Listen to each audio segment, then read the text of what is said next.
Guys, today's story is heartbreaking, disturbing, and honestly, it raises a lot of questions. A Soweto mother is demanding answers after her 5-year-old son died at school just 5 days after starting grade R. Yes, 5 days. Hey everyone, this is your quick update on the biggest headlines in Mzansi. Here's what we need to know so far.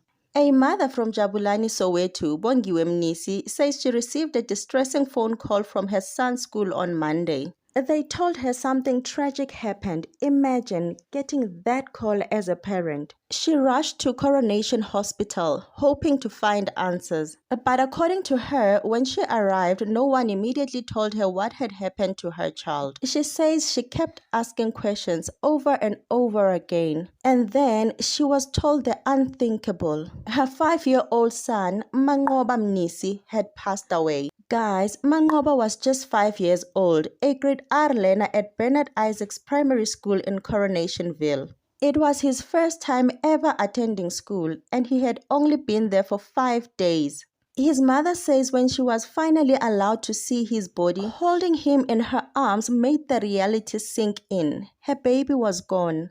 And now here's where things get even more concerning. Mnisi claims that the school had not been transparent about what happened. She says that no one is willing to clearly explain how her son died. And this is the part that really raises eyebrows. So guys, she says she received a message from an unknown person explaining how her child allegedly died. And that message suggests that negligence may have played a role.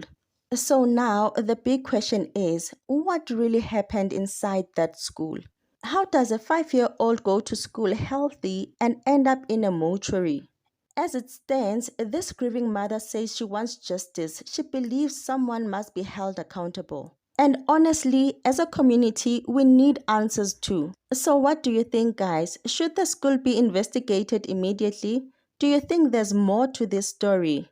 That's it for now, guys. Please don't forget to like, comment, and subscribe.